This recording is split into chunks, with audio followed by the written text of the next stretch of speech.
I'm back today with a young man who served several years in several different prisons and for drugs. How old are you? 37. And you got children? Yep, grandkids too. And what were you arrested for? Trafficking methamphetamine. All right. And if you don't mind telling me, because we have discussed it off camera prior to this, and I'm not showing his face for a reason. Tell me how you got into the drug business, because you told me you don't drink, you don't smoke, you've never smoked weed or anything of that nature, or done meth. So we get you're charged with trafficking meth. Explain that to me. Well, I wanted easy and fast money when I was young, so I met someone. Young, how old? 16. Okay. So I met someone, an older guy, older white man, which is dead, deceased now, been deceased for about 10 years. And he showed me the ropes. He showed me how to make it. But I never had a chance to make it, so I just started, researching of who had the best and who had the most. And that's how I came up. And you used to sell it. How much were you making a year? A year, I sell, honestly, from the slow motion I was going, because I was trying to keep my head above water, about $40,000. And from 16 until the last couple of years, you never had a job? Never, a day of my life. Except selling dope. And you told me it was made in an aquarium? Yeah, fish aquarium. What are the ingredients in meth? I don't know the ingredients. Okay, you didn't make it. Somebody else made it, you just peddled it. That's it. And you went a number of years, you were never arrested. Never. And don't tell me where you're arrested, but tell me the circumstances of how you got arrested. Well, on this case, someone called me, wanted to buy 2 ounces of ice at a hotel, and my girl was begging me not to go. But I told her I just had to go get this real quick, which I was already halfway over there when she called me and told me. And once I got there, I went in the room, came out, it was full of task force everywhere. And how old were you when you got arrested?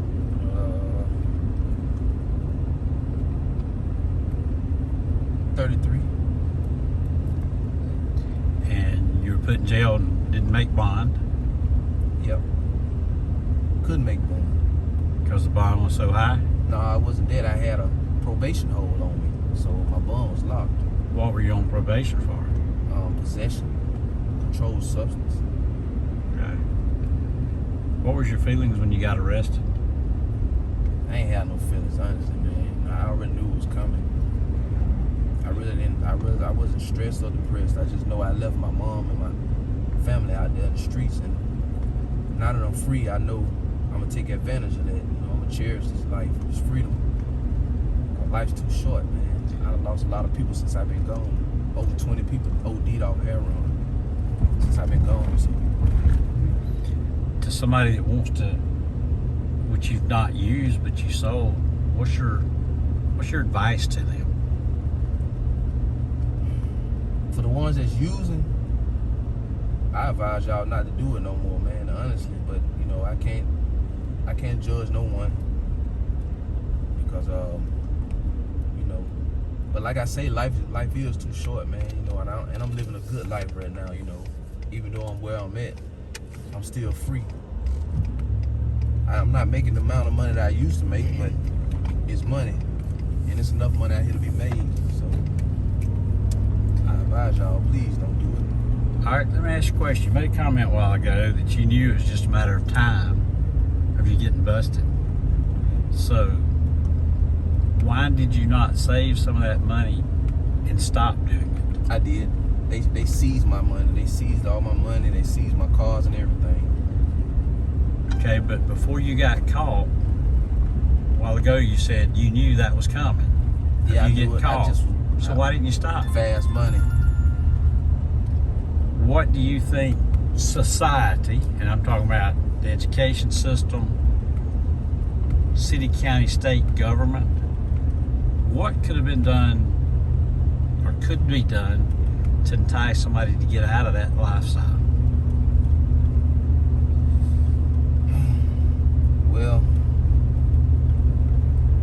it's kind of, I don't know, that's how it's kind of hard to explain right now for real, but what I advise a person to do is the people that's, you know, the big dogs, the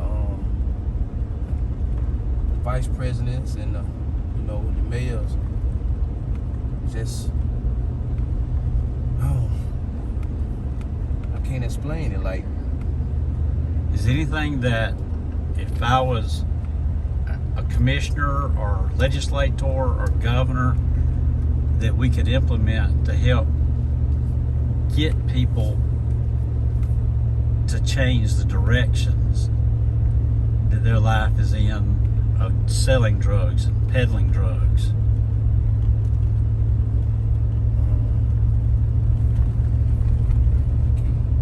You can't really answer that? Is it a lifestyle you'd recommend to somebody? No, it wouldn't. No, it's not.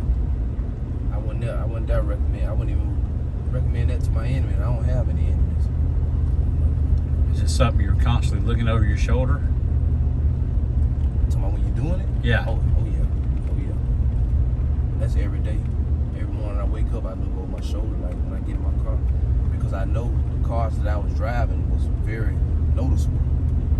You know, and then I had a car that wasn't noticeable, but me being in a new model Audi truck at my age and I look young, that's drawing attention to the police anyway. So they gonna bother you no matter where you stay at. It's not called profiling, it's just realistic. That's it. Is anything you'd want to, if you could sit down and talk to young people, officials, or whatever, what would you say to them? I would give them my lifestyle that I've been through. I've been shot in the head, and I'm still living. I've been robbed twice, and I'm still living. You know, and it's like my advice to the kids that's growing up. I didn't have to live like y'all live. I ain't never had to rob or nothing like that, breaking no houses. I get it out the mud, so you know it's like. But now I'm really getting it out the mud because I gotta work. But all I can tell you to do is get you a job, man. You know. It's a lot better than what you'd be facing in jail. That's right. Pray to God, man, and God will, you know, make a way out of no way for you. Especially at the age the little kids are now killing people. I appreciate it. Thank you. Welcome.